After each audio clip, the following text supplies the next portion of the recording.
It's Zen night in the Shrink's Cave here, guys. Welcome.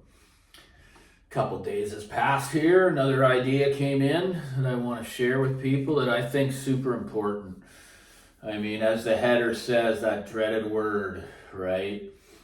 We just never want to bottleneck anything. And that's again when people don't think things through. Okay, wait a minute, I'm gonna drop $5,000 or $10,000 on an amp. Okay, good for you. I'm glad you did it. Now what? They didn't think through their budget. They didn't look at, okay, what are my priorities in my life? Should I be spending this kind of money on these things that are really not that important when it comes to later in life, like nothing compared to real estate or these kinds of wise choices that should be taken care of first, if at all possible. Okay, guys? Audio's it's nothing in comparison to owning your own home when you're old. There's just nothing, not even close, like a fart in the wind. So I'll start with that. As the header says, bottleneck. So you spend all this money, your income is just average.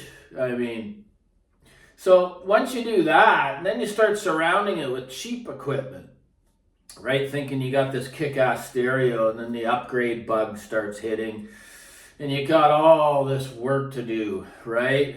Where I'm just here to tell you that you don't need to do that. You look at all those things first.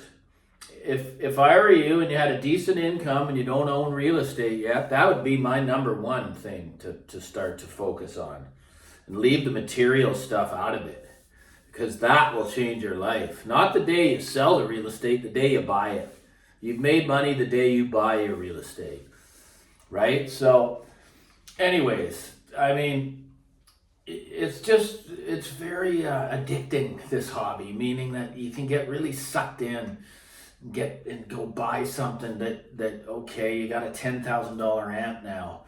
Well, sorry to break the news to you, that means that everything else surrounding it needs to be up to that level. And that's a ton of money, man.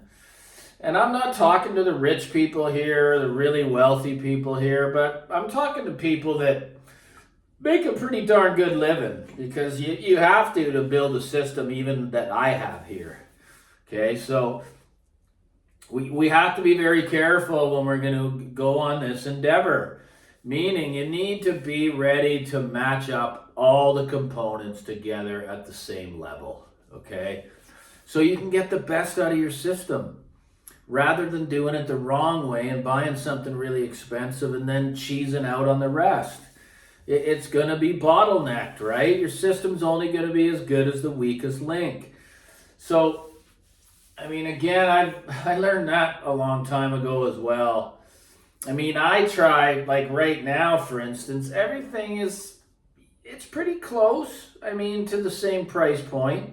The only reason the open baffles are cheaper is because it's not a big box that was hand constructed. It's just a baffle. So obviously that cuts a lot of cost off building the speaker.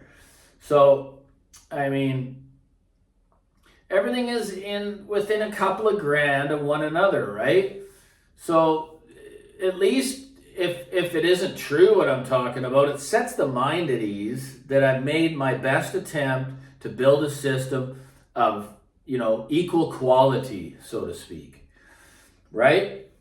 One experiment I have done, though, if there's someone in that boat that wants to just get something real special and they can work on other stuff later, if you want to spend all this money on a power plant or heartbeat of your system, what I have done is I have had some well-designed and engineered budget speakers, like even the Paradigm Atom SE. They're like $300 a pair or something like that, right? But Paradigm is a very, very good company, guys. They even manufacture their own materials. They got their own anechoic chamber. Probably didn't say that right. It's a serious company. So I just thought, okay, I got all this high-end gear here. Why don't I try some budget speakers and see what they sound like? And I was actually very, very surprised. So, if a deal comes up for something and you just don't have quite enough, money to match up all the components, you can go with a budget well-designed speaker with some really nice electronics. But I beg you, don't do it the other way. Don't do it the other way. Don't spend a whole bunch of money on speakers, really well engineered and designed speakers, and put really bad electronics behind them. That's a difference you're really going to notice. You won't notice it as much. It's going to be there, obviously, with the speaker, doing it that way. But that can buy you some time, right? Because I don't want anyone that watches me to bottleneck a system, to not think it through and to keep their priorities straight, man.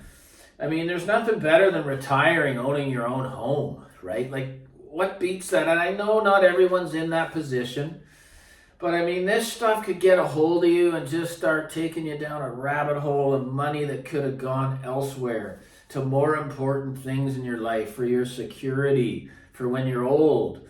This stuff just goes in the garbage, man. Your home is everything. Who wants to be paying rent at 70 and 80 years old, right? So I assume that most people that watch me do own their own homes. They did make the right choice. I didn't have the right direction given at a young age to start saving to get in a condo at 18, 19 years old, right? I didn't have that opportunity. I had to, luckily, it came way later in life, but man, am I grateful, right? To have a space in the city of Vancouver. Very grateful. So I just want to try to teach that you got to put your priorities first. Like, for instance, the guy that's sitting there with an $80,000 system and he doesn't own a home, I'm sorry, man. It was the wrong choice. It's the wrong choice, man. You're going to be paying to live for the rest of your life. Big, big dollars. Rent's only going to go up, guys. Nothing compares to real estate. I bought a pre-build about 8 years ago, and I'm not going to lie, it doubled in value 7 months after I bought it. Doubled, guys. People were flipping them, right? So it's not when you sell it, it's the day that you buy it. So any of you that are watching and you're sucked into this hi-fi, yet you're not thinking about your future, reverse that thinking. The luxuries and the toys come after the main responsibilities are taken care of. And that's got to be, if you can do it, it's got to be a home for yourself. Even if it's a studio to start, just get in the real estate game. Get in it. This is my advice. Sure, I have a really nice stereo I enjoy in here, but that came after everything was taken care of, right? But anyways, that's the video for the night. We want to avoid bottlenecking our systems. And if so, I gave a little solution on how, you can buy time and slowly build up, right? But yeah, it's just some shrink advice. Take care, guys. Thanks for so much support. All of you that support the channel, and anyone new, like and subscribe. Cheers.